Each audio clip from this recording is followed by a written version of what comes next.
Ladies and gentlemen, today I will be reviewing this Dolph's ER44 Class F polyurethane red insulator, and I will be using this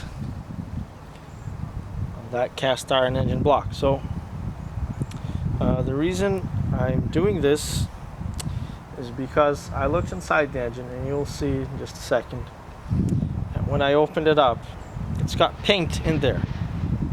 And this engine is over 50 years old. So it just amazed me how a paint has been inside an engine with gasoline, acids, heat, exhaust fumes, and oil for over 50 years, and it's just remained untouched. So doing some research, a lot of research, I spent over 2 days with my ass on the chair, doing research, trying to find this paint. All fonts of knowledge have led me to a paint called Glyptal 1201 to be exact. However, it would have taken, I don't have it here in Canada. We are in Canada, there's not a lot of stuff here. Lots of Eskimos and polar bears, but no Glyptal apparently. And the local Napa store had a POR 15 engine enamel, and it cost $100 a gallon, and plus I didn't know if it was going to last.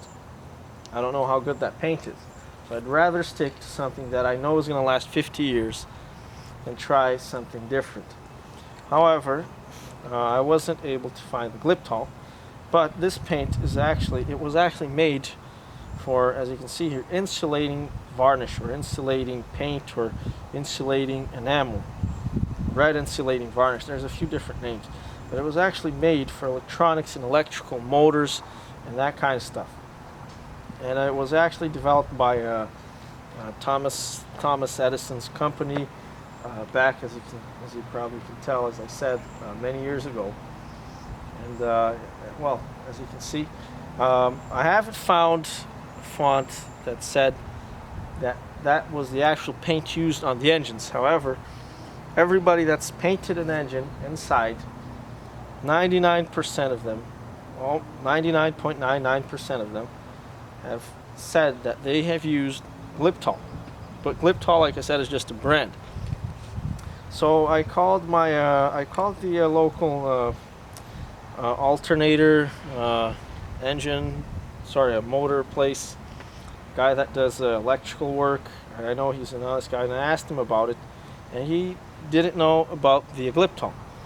However, he had this stuff here, and I called the company as well, not the actual company. I talked to a seller online, and they said this stuff is the same as the Glyptal, so just a different brand but the same stuff. So that's what I'm going to be trying today. Before anything else,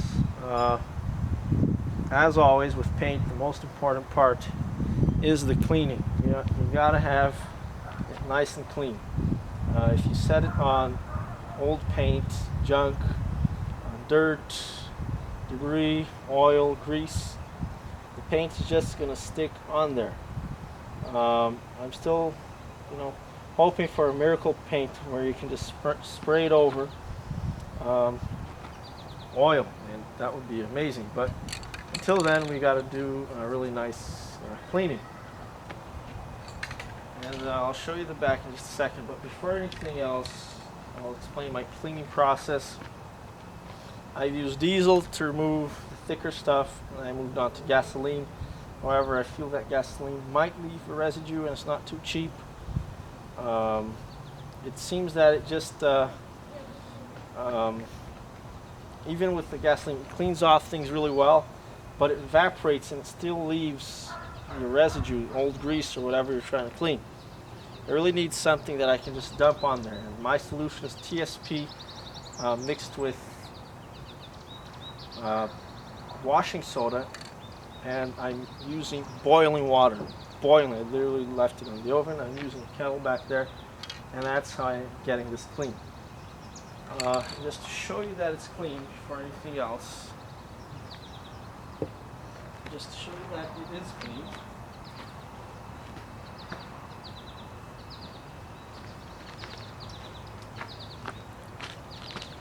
Here's a cloth. Here's some alcohol.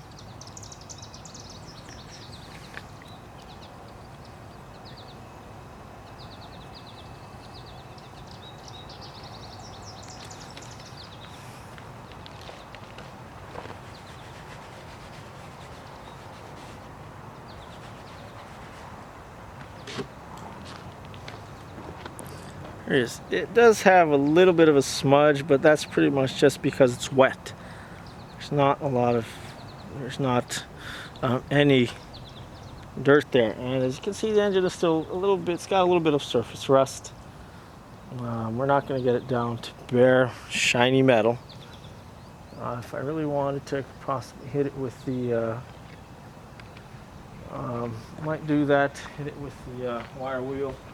At least on the larger surfaces. I'm going to do that in a second. And, it has to be the thick, really thick wire wheel. Can't be fine wire.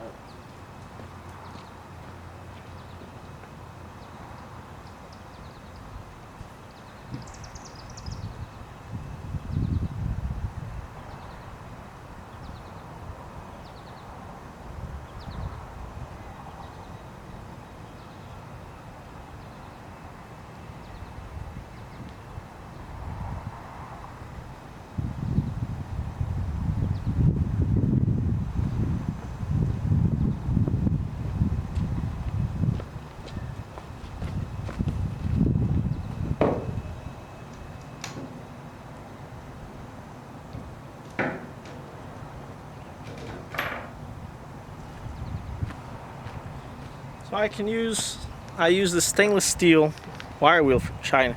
See, this is it's got fine wire. I can move it with my hand like that, and it doesn't really hurt. It's really good for detailing small corners, lettering. Because if you try to use this on really rough surfaces like lettering, aluminum, it tends to just kick off and destroy the wheel. I mean, you gotta try it when you know what I'm talking about.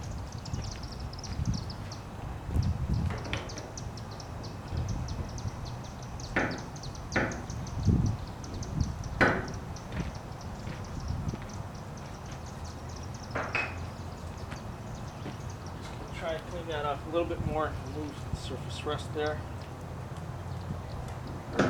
Normal paint, this would be fine. This would be actually more than ideal.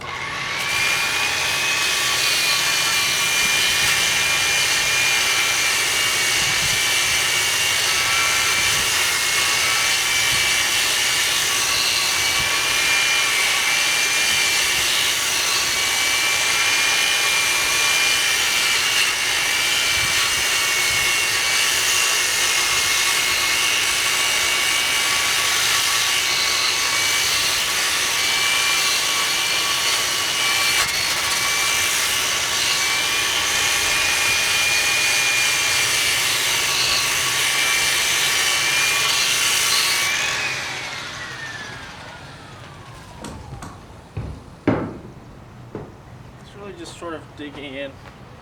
Let's see if I can clean it up a little bit more.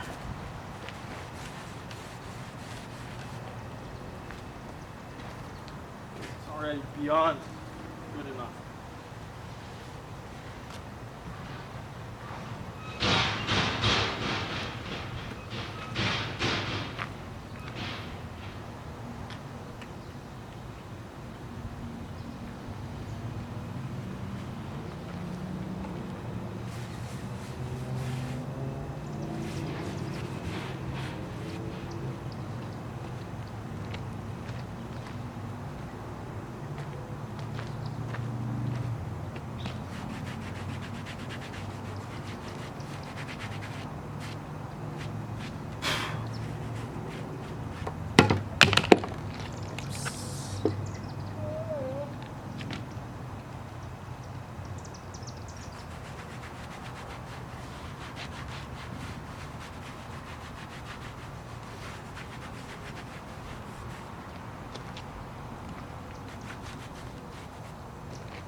There's the paper. Still really white.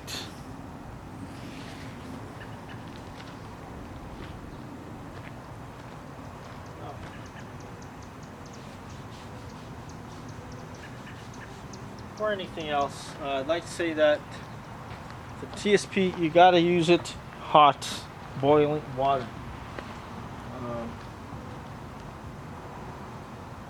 One other thing that's really important, when you're using the, right after I dump boiling water on it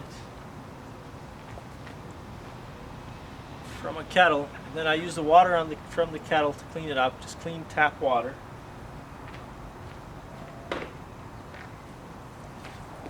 I like to hit it with the blowgun.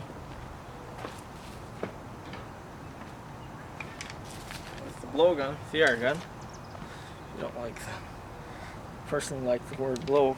And if you want to use the air gun, you got to make sure that you don't have oil from the compressor coming out the tip. So that'll ruin the surface and just put oil back on it. So beware of that. Interesting thing, so I think that's enough for the cleaning. Interesting thing about this paint is that it says, it actually gives some test data here. And there's also the ER41. If I'm not mistaken, they are exactly the same. The only difference is the thickness, like the viscosity. It says here from the top, air drying time, set to touch, 10 minutes. Dielectric strength, dry, we don't really care. Dielectric strength. Chemical resistance. It doesn't say which chemical is being tested, but it says over 600 hours. Then oil resistance, no effect. And then coma, 48 hours. So no effect, 48 hours. Fast dry. And it was made by John C. Dolph, a Von Roll company. That's what it says about it. Don't need to bake it. Right, and instructions are pretty much the same for any regular paint here. So this is really interesting. I find it really interesting that they actually put some tests. I'm curious about these tests. So what I imagine, and if it makes sense, chemical resistance, they must have left the paint on a painted surface inside a pot full of chemicals, and the paint lasted for over 600 hours. Similarly for the oil, they must have left it for inside some sort of oil, and it had no effect for 48 hours. So what I'm just gonna, some people have said that you actually have to mask the threads, that if this stuff gets inside the threads, you can't, it's so strong that you can't put a bolt through it anymore. That's kind of, I find that really hard to believe, but we'll just put some tape on the threads there. Just to keep it clean. I am going to be painting over the machine surfaces here, just because it's supposed to be a really good paint. If it sticks to the surface like the original paint did, then we can just, there's no problem painting over the machine surfaces. So once I just put the gasket in, it will be fine. Let me just get some tape.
Sorry about this, guys. I was gonna tape it off video, off camera, but these machine surfaces are really clean, by the way. So I'm just gonna put some alcohol if you want to see. You see, I don't want any excuses for this paint job not to work. People are gonna say, "Oh, you didn't clean it properly," or whatever.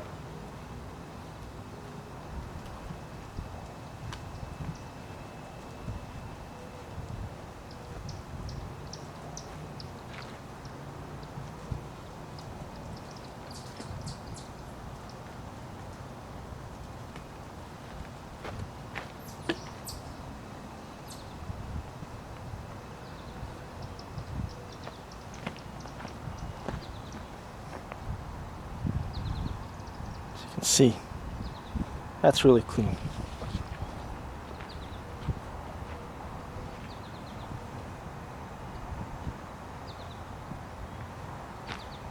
I'll just show you around. Actually, I ended up forgetting to show you guys the interior paint inside the engine.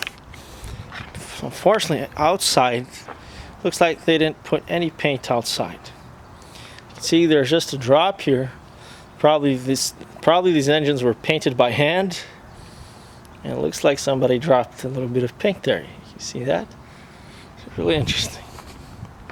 But where they actually put the paint, as you can see inside,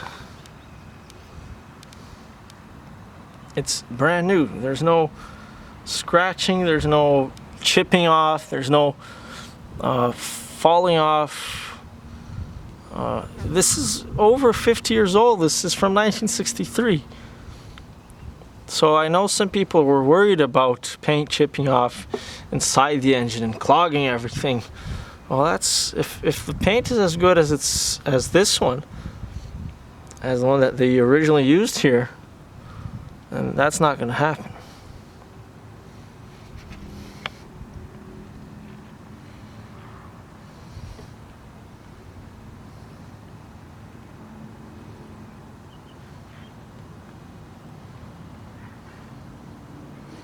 So I'm going to hit it a little bit more on the inside. Yes, that's that.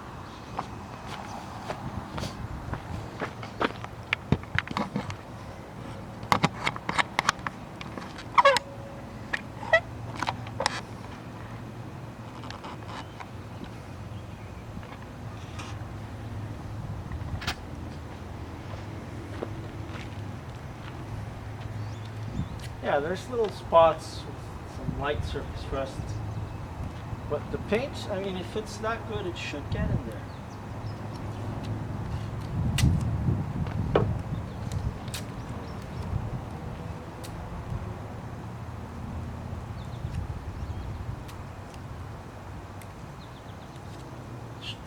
Should be no problem for the paint to get into that. I know some people are also afraid of sandblasting engines, which is pretty reasonable. I am afraid of that too. However, you gotta think that the engines were made in sand molds. So I guess there is also a chance that they would have come from the factory with some problem, like some sand, little grain of sand that fell into a bearing or something like that. But I've never heard of anybody with such a problem. But it would certainly not be enough to have a catastrophic failure of the engine. But one little grain of sand will definitely scratch a bearing and reduce the life of the engine.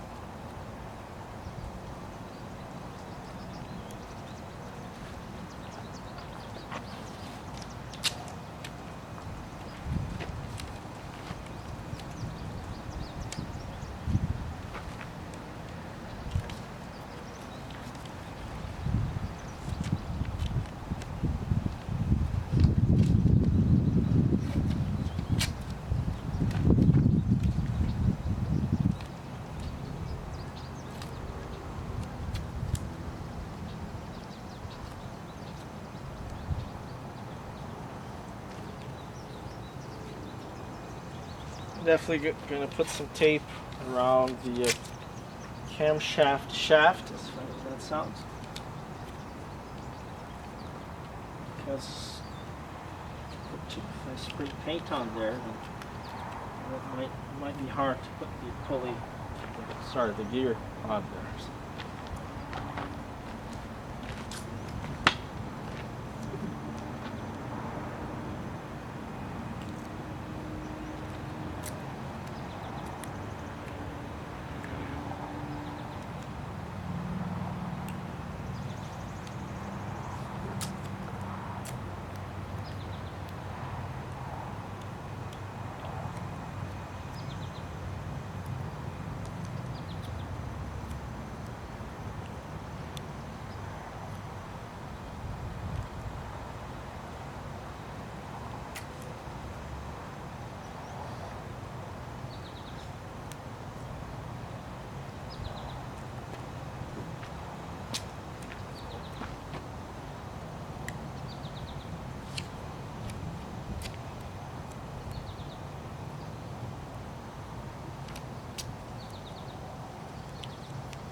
No, we should paint that surface. Oh, never mind.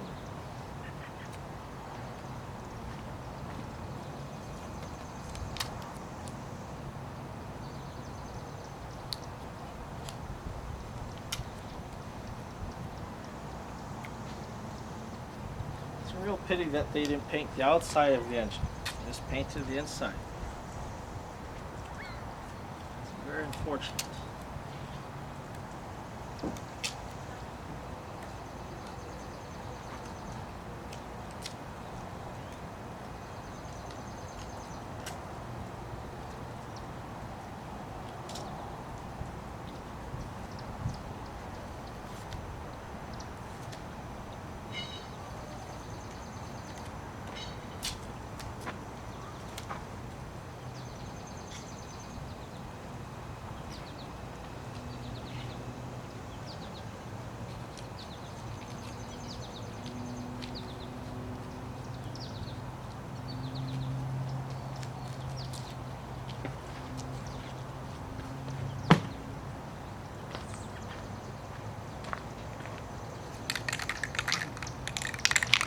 So here we go.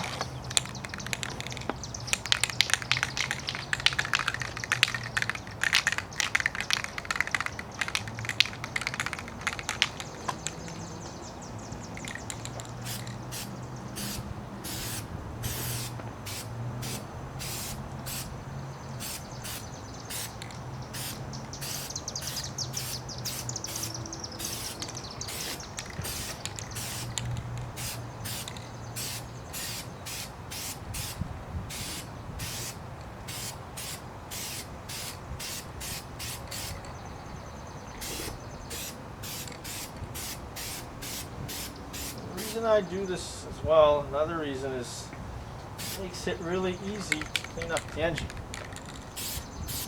Protects it from rust.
we're going to wait a few minutes before giving it the second coat.